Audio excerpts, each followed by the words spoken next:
Hey, Los Angeles, save the date, February 20th, 2020, coming up fast. I'm going to be giving a lightning talk at the Telesign offices in Marina del Rey. This is part of a meetup event called Global Scale Data Science. I'll be joined by two other presenters. There'll be a second lightning talk from the Case++ team I interviewed on the show last year about the death of a language research they were doing. Our featured speaker will be Dr. Mayank Kedriwal from USC, discussing how artificial intelligence can be used to help law enforcement crack down on human trafficking. This is going to be a great night of presentations, networking, and some food. We're grateful for Telesign to hosting it for us down there in Marina del Rey. So if you're on the west side at all, please come out and meet us Thursday, February 20th at 6:30 p.m. It was Crosby, Stills et al. Who said you have to teach your children well, and I think there's quite a bit of cross-disciplinary value for that in machine learning. Provide a biased training data set, you'll certainly get a biased output. You not only teach the algorithm well, you teach it exclusively. All it has to go on is the initial training set. Now, it's been a number of years since anybody threw Lady Lovelace's argument at me. No machine could ever do what a programmer hadn't intentionally programmed it to do. No, just the opposite. Machines are impressing us with their cleverness, good and bad, all the time. Sometimes it's cleverly figuring out a problem. Other times it's cleverly figuring out a shortcut that we'd rather it not take. One of the hallmarks of progress in machine learning over the last few decades has been more data wins, the unreasonable effectiveness of extremely large corpora. And if I got interested in computer vision, what better a way to get a nice corpus together than to sample the entirety of the internet, all of the images out there uploaded? Would that not be a true random sample? Well, not really. While it might include quite a bit of diversity in terms of locations in the world or objects photographed, it has one very serious bias. Every photo on the internet is a photo someone deliberately decided to take. That's not the same thing as getting a random snapshot that an autonomous computer might encounter in the real world. So if the training set is biased, well, the model's not going to generalize very well to the real world. And as we get increasingly focused on exactly how we pose and what filters to add, my gosh, Instagram might be the downfall of computer vision. Gans save us all.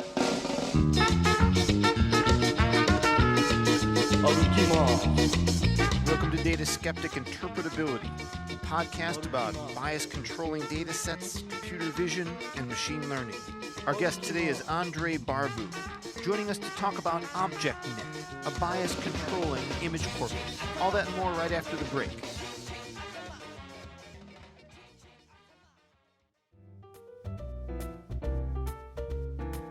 Thanks to this week's sponsor, the Gartner Data and Analytics Summit. That's being held in Grapevine, Texas this year, March 23rd through 26th, 2020. This is a great event for all types of data professionals. There's a lot of tracks, and I want you to go online to gartner.com/us/data. Just check out the agenda. It's not going to cost you anything. It's worth looking to see if there's anything in the multitude of tracks and sessions they have going on that's of interest to you. There's over 150 sessions. And if you like it, use the code DATASKEPTIC for $350 off the standard price, March 23rd through 26th, 2020 in Grapevine, Texas. So who should attend? Well, analytics and business intelligence leaders, of course. Also senior IT and business leaders, as well as architects. Whether you're currently a chief data officer, if so, there's special stuff for you, or maybe you're on the CDO track. This is a great event for networking, for keeping up with your field, and maybe plotting your next move, whether that be in your career or at the helm of your current organization. I'd like you all to go to gartner.com/us/data and click on Agenda. There you'll find the 8 tracks. My personal favorite, AI, data science, and machine learning, the future starts now. But I definitely want at least some of you in trust and governance and maybe data architecture. Heck, all of these are good tracks. Find the one that's right for you. All that and more at gartner.com/us/data.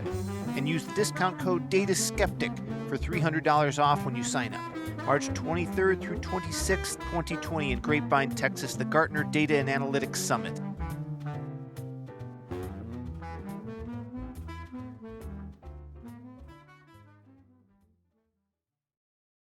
My name is Andrei Barbu. I'm a research scientist at MIT in CSAIL and in the Center for Brains, Minds, and Machines. Well, those are some great places to be at. Can you tell me a little bit about how you got there, maybe starting with your PhD? Yeah, I did my PhD at Purdue with Jeff Siskind, and I was looking around to decide what the next adventure is going to be. And out of all of the things I applied for one postdoc, which was the one at MIT, and that's what I ended up doing.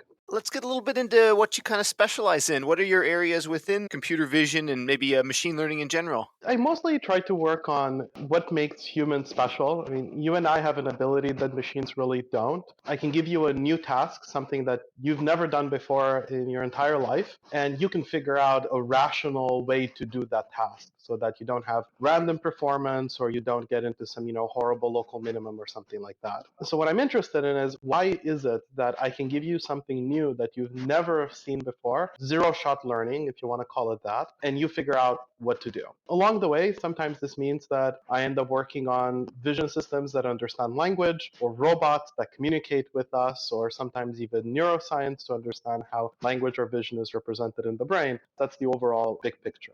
I'd like to do one quick sort of philosophical question, no right or wrong answers, before we get into the main meat of our discussion about ObjectNet. As you've highlighted, there are things that human beings find very easy that machines find hard. The reverse is true, right? Computers are now the best in the world at games like Go and chess. Do you think we are talking about two very different learning trajectories going in rather opposite directions, or will the AI approaches eventually kind of evolve their way onto a similar trajectory? I do think that what machines can do is remarkable, but very narrowly. So, you mentioned that machines can beat us at many games. But on the other hand, you and I, even though I'm a very mediocre Go player, can explain Go to a 6-year-old and get them to play better. And you can explain what's wrong in my game, and I can read a book about it, or write a book about it for that matter, although I don't think anyone would want to read it. No machine can do anything like this. They may be savants, but they're savants in a very narrow area where we have to very carefully define what's allowed and disallowed, and we essentially have to set up the game for them. They can't imagine a more interesting game than Go or an easier game than Go for a 6-year-old the way that we can do it.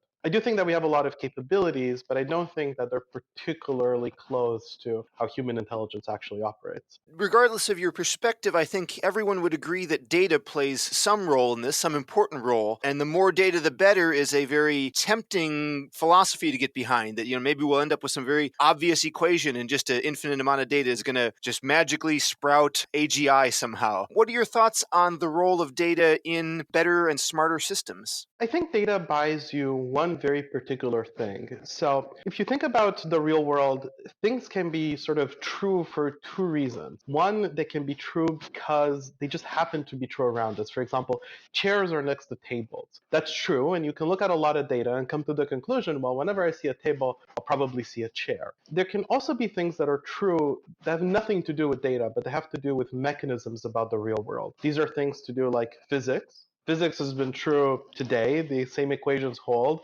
as they held 100,000 or a million years ago and will hold into the future. On the other hand, chairs were not close to desks a million years ago. What's interesting about those is they fail in different ways. So if you go into orbit or you watch cartoons, the rules of physics change a little bit, but you can see what the change is supposed to be and reason out what the consequences of those changes are. On the other hand, the things that are arbitrarily true, they change in ways that are just model breaking. So chairs are next to desks, but then you walk into a chair factory one day and you see a pile of chairs, no desk inside, and they're half broken. And now your model that's seen infinite amounts of data from people's homes is just totally broken because every single prior that it has about the real world is now been defeated. So I think we have to be careful about what we think data is going to give us versus what we think this, knowledge about the mechanisms that are in the real world can possibly give us. Maybe a slightly contrarian perspective might be that we just need some very clever new deep learning methodology that allows the deep learning algorithm to kind of dream and simulate the world and think for itself what might happen. And should it then generate its own data about the situation where all the desks are missing, what would be the state of the world then and its consequences? And AlphaZero can solve this problem for us. I'm not necessarily persuaded by that argument, but where do you feel that the current ceilings are really founded? Is it methodological issues, or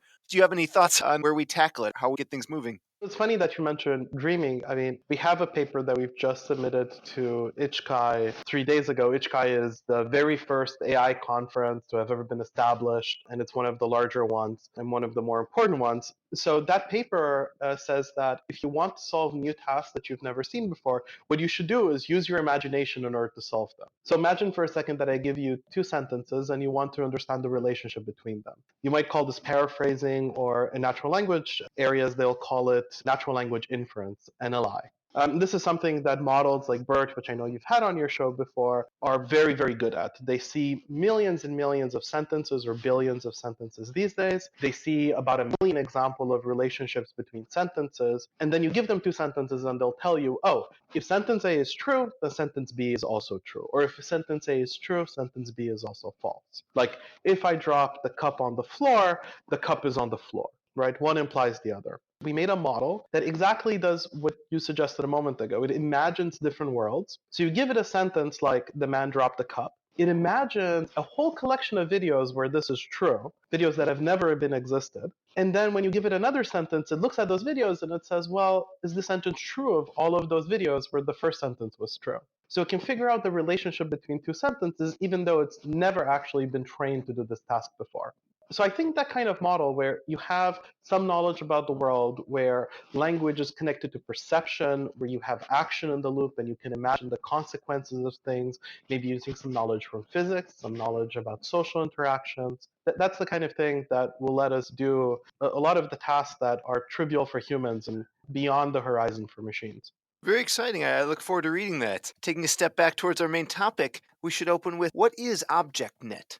So ObjectNet comes out of an observation that we made over many years, and we're not the only ones that have realized that you run your object detector over all of the standard benchmarks that exist today, and you get a really high accuracy. You get 97% top 5 accuracy on ImageNet. And to put that into context, it's higher than what humans get on ImageNet. But then you take your object detector and you run it over your holiday photos, over your favorite movie, or in our case, on our robots, when we try to get robots to learn language, and you don't get human level performance. You don't even get mediocre performance. You actually get pretty bad performance. And so there's this strange disconnect that our data sets are telling us that performance is astronomically higher than it is in the real world. And what ObjectNet is an experiment to see whether we can systematically come up with a way to gather a different kind of data set, not just for computer vision, but everywhere in AI, where we intentionally try to design the data set so that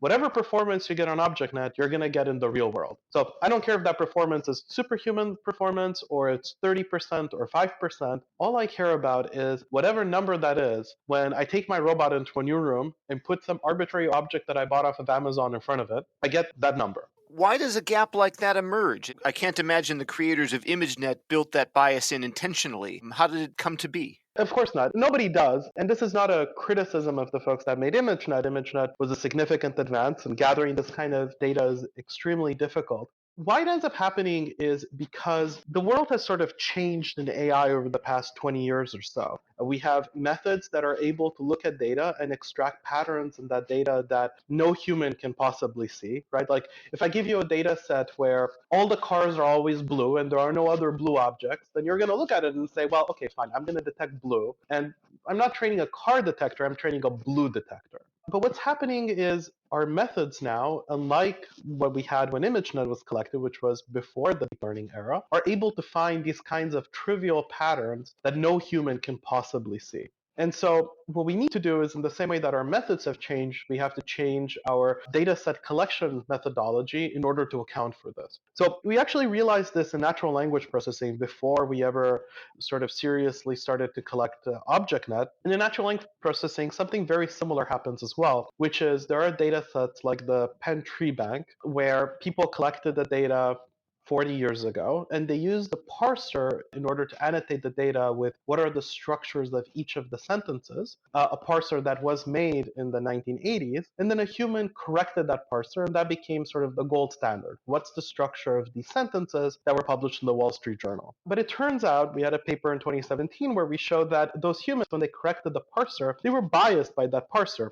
So all of the data that people are using inside this community is actually skewed towards agreeing with some parser that existed 30 years ago rather than with what the sentences are actually supposed to be structured like. We started thinking about this and we started to enumerate the various biases that you might have in ImageNet. For example, one of them is there are preferred rotations for objects. Laptops are unlikely to appear upside down. Pizza boxes are unlikely to appear on their edge. There are similar lighting conditions. Objects are generally occluded the same way. For example, someone's holding something, they're covering that one particular part of the object systematically in every instance of that object. There are similar backgrounds for objects. Pizza boxes are likely to be in kitchens, laptops are likely to be in offices, pillows are likely to be in bedrooms. And that means that even if you don't understand what the object is, just looking at the background pixels already gives you a tremendous amount of information about what class that object is. And there was a very exciting paper by Alan Newell about 2 years ago where they showed that you can actually do okay on ImageNet, not great, I believe 20 something or 30 something percent, if you even black out the object and you just do it based off of the background entirely. So it shows you that there are these very significant biases in these data sets, and they're artificially increasing the performance of systems. I'm aware of certain techniques like perturbing images in certain ways, rotation, inversion, cropping, this kind of stuff. Why is that insufficient to close a gap like this? I would sort of put those under the data augmentation category. I mean, many object detectors will take every image and play this game. I'm going to change the white balance. I'm going to change the average color. I'm going to rotate the image in plane. But the problem is those are all very easy transformations. They're rotations that are 2D rotations, like I take the picture and I rotate it in front of me, as opposed to 3D rotations, where I take the object and I rotate it away from me. There's no way to augment data with 3D rotations, because then you have to essentially re-render the scene from scratch, and we don't know how to do that. There's also no way to change the background, because it turns out that if you take an object, crop it from one location, paste it onto another background, the statistics of the image around the border give away the fact that you've done this. And it's very easy for networks to discover that an image has been composited or not. And it's the same kind of thing with lighting conditions or occlusions. You try to introduce artificial occlusions, but networks can discover the fact that you've manipulated these images. If you change the lighting, they'll discover the fact that you've moved the lighting source. And by discovering that, they can actually backtrack what you've done and have a much easier way of detecting the object. For example, I composite an object on a new background, and they can easily find the boundaries of that object. Well, it's the same thing as if I had annotated the boundaries of the object for the object detector, which they would never get in the real world. The goal of having a model whose predictions generalize and give you the same accuracies in the real world as they do on your training and holdout sets seems completely non-controversial. Everyone would want that. And the machine learning person in me thinks like, oh, well, maybe I can regularize for this. Can I penalize models that produce slightly different things in the real world versus my training data? But that sounds really nice, but I don't know how to do that. How do we, take a theoretical approach to making sure that our models are going to generalize in these ways? So I think there are two separate questions there. One is, how do we even measure the performance of the models? And the other one is, what do we do about it? So for the measuring the performance of the models, what we said for ObjectNet is, let's take the image creation process kind of seriously. What you do when you run an object detector inside your own home is you take an arbitrary object, you basically carry it to an arbitrary room, you rotate it in some way that is unknown to me, and you pose your camera in some way that I also don't know anything about, and you take an image. So then we said, well, if this is what's happening in the real world, then these are sort of three fundamental properties of what it means to be an object. You have to be able to move that thing to different locations. You have to be able to rotate it and image it from different orientations. Then let's get people to do precisely this and make sure that these properties are not correlated with one another and they're not correlated with the class of the object, so that just knowing that we're in a kitchen is entirely uninformative about the fact that we're imaging a teddy bear or a pizza box or a pillow. So we built a pipeline on Mechanical Turk, that's Amazon's platform for crowdsourcing data, where we literally had people get their cell phones, we told them, get a screwdriver, carry it to your bedroom. We showed them in 3D exactly how they should orient that cell phone, and then we showed them how they should hold the camera relative to the object, and they took pictures for us. So now we have a data set that is much stronger in the sense of the way the data set was created mirrors the way that the data is gathered in the real world when these object detectors are being used. And we have a data set that can also be diagnostic about what is failing right now. Because normally when you run your detector over ImageNet or COCO or any of the large benchmarks or open images, you get a number out at the end. So it'll say you have 90% accuracy or 70% accuracy. But going back and understanding, I have 70% accuracy because my object detector doesn't understand X is nearly impossible. I mean, there are lots of people that work on interpretability for object detection, but it's very difficult to draw conclusions from that work, conclusions that say, oh, this was the failure, this is the change that you make in your object detector. Now that we have this kind of data that has controls for backgrounds, rotations, and imaging orientation, now we can go back and look at the detectors and see why are they failing. And it turns out that each of these is an important source of failure for the object detectors. They really don't understand the concept that objects can be moved to different backgrounds, and just because you've seen laptops in bedrooms or living rooms or whatever, you should still be able to recognize them in kitchens. And they don't understand the fact that you should be able to recognize objects in new orientations that you've never seen them before in, and you should be able to imagine conditions where you rotate the camera. If we want to have better detectors, maybe we have to build into them in the same way that we've built convolutions that allow detectors to work, anywhere in the image plane. The convolution is basically applying filters all over the image and saying, I don't really care where the object is, detect it anywhere in this 2D plane. Well, maybe we have to build something similar for background where the object detector reasons to itself, well, this is the object that I've detected, and now I should be able to be robust. It doesn't matter what background it's on, I'll always be able to find it. And the reality is we have convolutions, but we don't have anything inside our networks that is particularly tuned to any of these three other properties. That's one potential way forward. Can we get into some discussion about the properties of the data set, like, its size, number of classes, the types of things that people who might get their hands dirty with it are going to be excited about? Absolutely. So there are 313 object classes. These are all objects that are normal household objects. I walked around my house, I wrote down something like 500 or 600 objects, and then we took out the objects that were not easy for people to manipulate. An air conditioner, I can't ask someone to take their air conditioner, dismantle it, then rotate it, or a stove, so those are out. We also took out objects that would be too dangerous to manipulate, no guns or anything like that. And we took out objects that would be too sort of comedic to manipulate. So I'll admit to one mistake when we gathered this data set. We had plants in because I like plants. And then we ran a few tests on Mechanical Turk and we got a very angry review, and totally right, where they said, well, I took my potted plant and you told me to turn it upside down and I did, and now I have a mess on my floor. So these things will happen. So now we don't have plants in the data set and had to apologize. So 313 object classes. There are, I would say, about one third of the object classes are rotationally symmetric. What I mean by this is, bottles, they are symmetric about one axis. About one third or so of the objects are deformable. So things like your shirt, a towel, pillow, that kind of thing, where the shape is not entirely indicative of the class. You have to also think to yourself something about the texture, maybe something about features on this object that can move around quite heavily.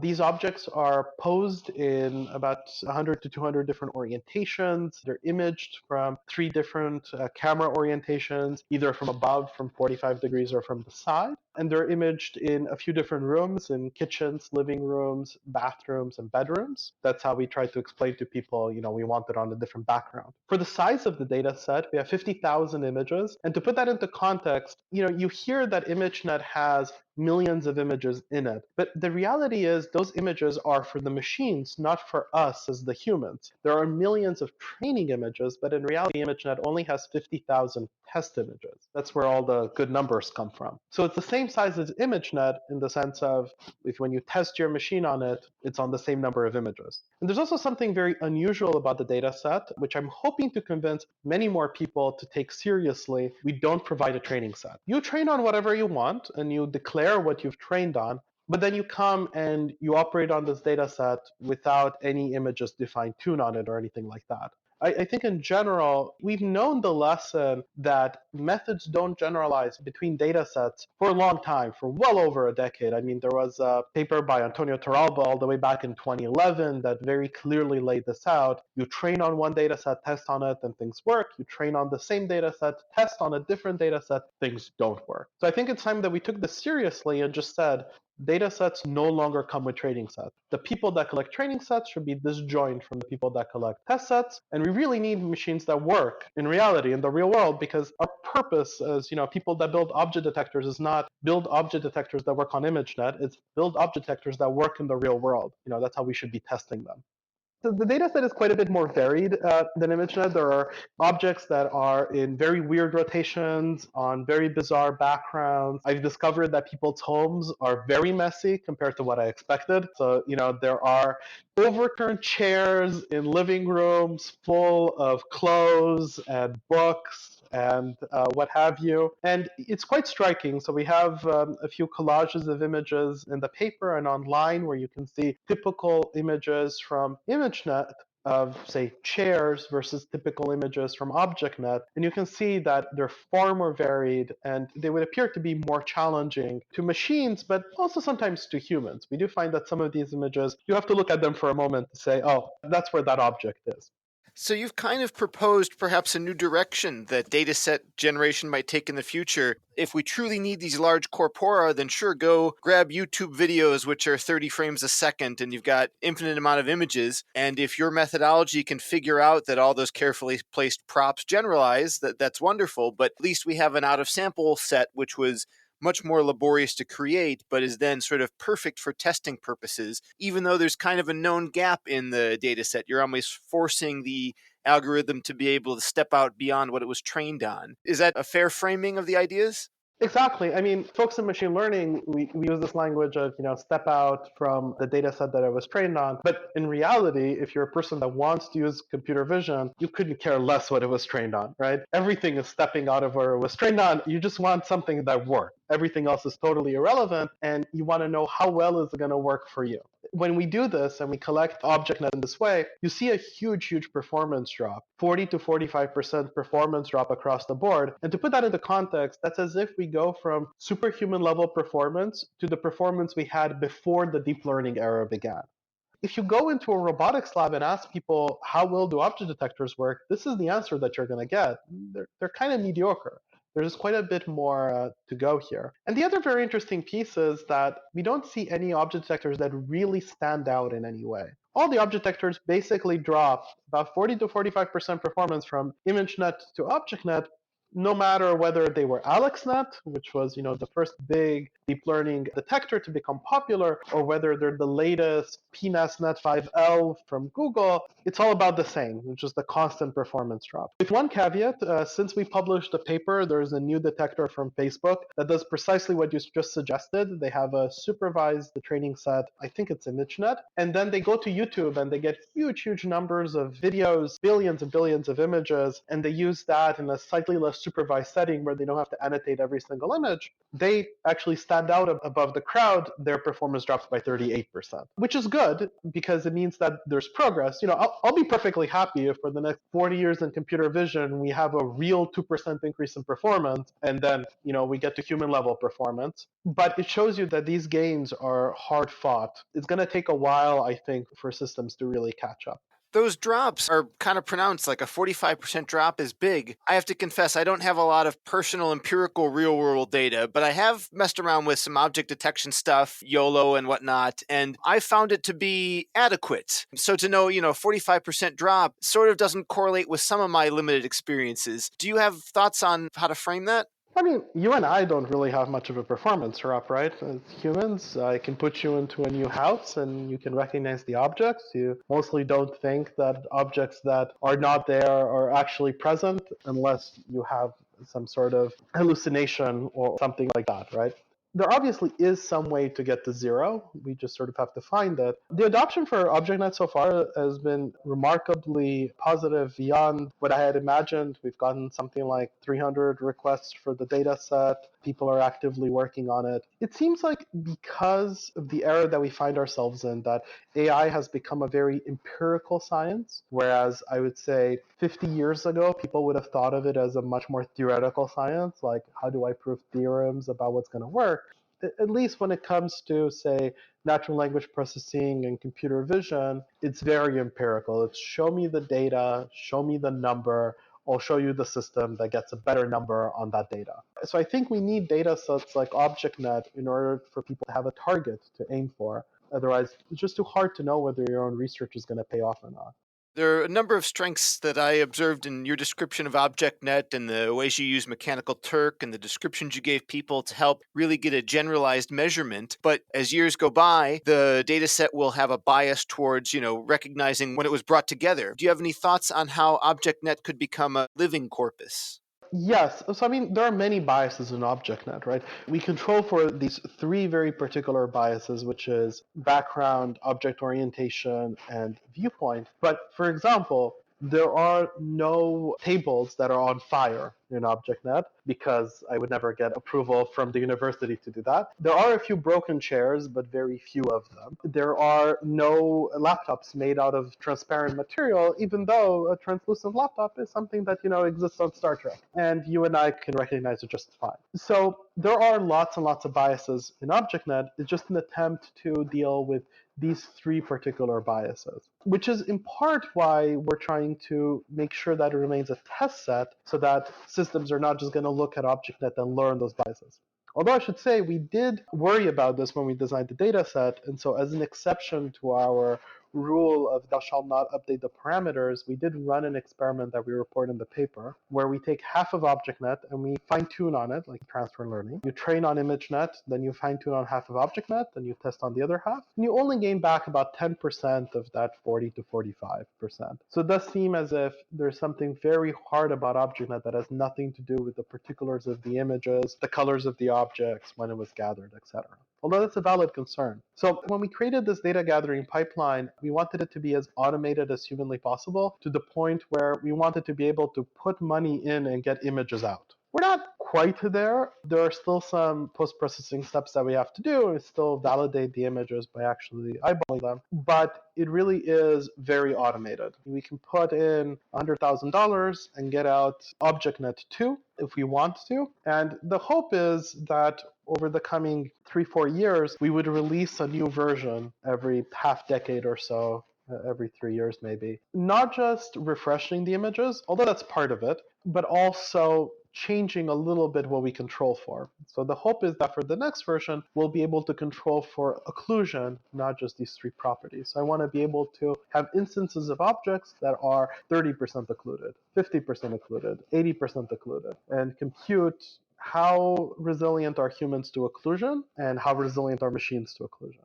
We had a paper in ACCV, which is one of the big computer vision conferences, about 2 years ago where we did something like this with hand pose recognition. So we created a data set where people were holding objects, and those objects were partially occluding their hands because anytime you hold something, it occludes some of your fingers generally. And we wanted to see how resilient hand detectors are to this kind of partial occlusion, and it turns out they're entirely not robust to this. The accuracy of the hand pose recognizer is a linear function of how much of the hand is occluded, so it's just completely missing all the occluded pieces. But when we measured humans, we're extremely robust. Even if part of a hand is occluded, you basically know where it's supposed to be. So that's the kind of thing that we want to do with ObjectNet in the future. There's also another good reason why everything is very automated, and that's because there are a whole bunch of things we can learn about humans, not just about machines. There's been a history of like 200 years of experiments in human vision that are very sort of systematic. I show people different objects that are synthetic, and I try to figure out what can you understand about this object, how long does it take you to understand various properties, what kind of transformations can I apply to this object, or that will change how well you can understand it, or how sensitive you are, for example, to symmetries that exist in this object. This has not been done with real-world objects. So what we're gearing up to do right now is to take all of ObjectNet, put it on Mechanical Turk, show it to people for different time windows, so all the way from 30 milliseconds to 3 seconds, see what the accuracy of people actually is at different time points, and then try to get a sense for what can we tell about these images when it comes to how they're processed by the human brain. Are there, say, two classes of images? Images that are easy, so that you find within 200 milliseconds, and images that are very hard, that take you, say, 500 milliseconds or more, because neuroscientists tell us that there could potentially be different systems inside the brain that detect objects depending on exactly how difficult they are to recognize in the real world. We could also, for example, learn how important different properties of objects are. So we know that object detectors care a lot about texture and much less about shape. There's been quite a bit of work trying to characterize them. On the other hand, we have no idea if this is true for humans or not, and we might see that, for example, rotationally symmetric objects are much easier to recognize, or we might see that familiar objects are easier to recognize, or that objects on common backgrounds are easier. One question that you ask with all of this, which we're very interested in getting an answer to, is, are object detectors people that have no time?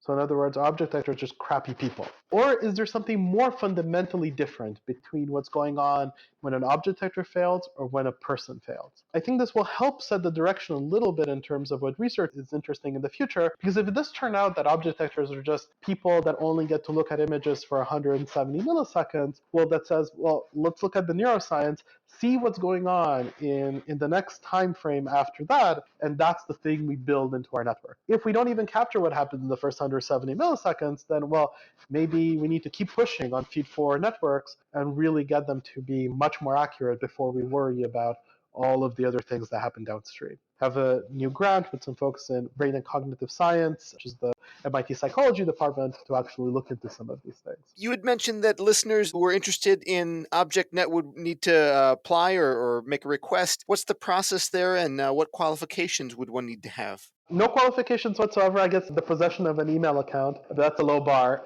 So you go to objectnet.dev, there's a download button. It tells you exactly what our license is, the fact that thou shalt not update the parameters of your model on it, and that, it'd be nice if you cited us. And then you just send us email, and very shortly we will get back to you with the data set.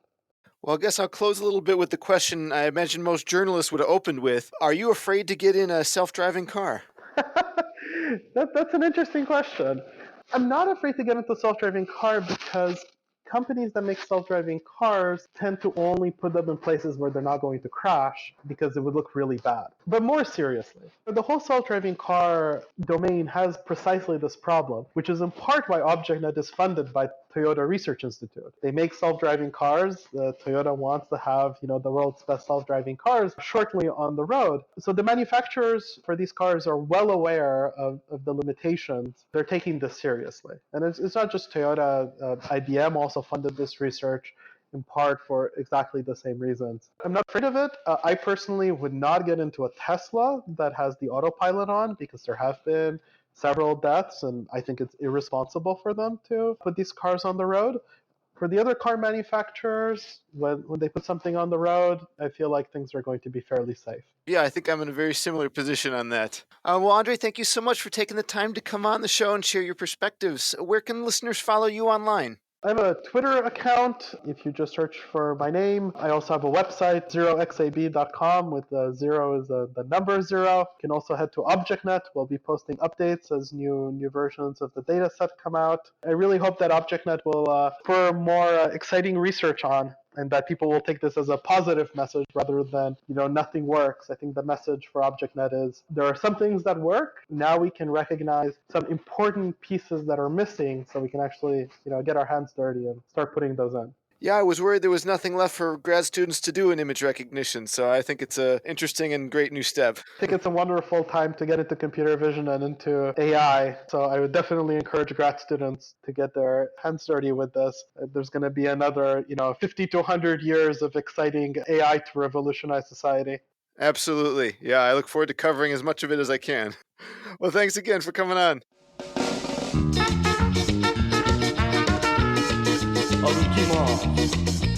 Thanks for listening to Data Skeptic Interpretability.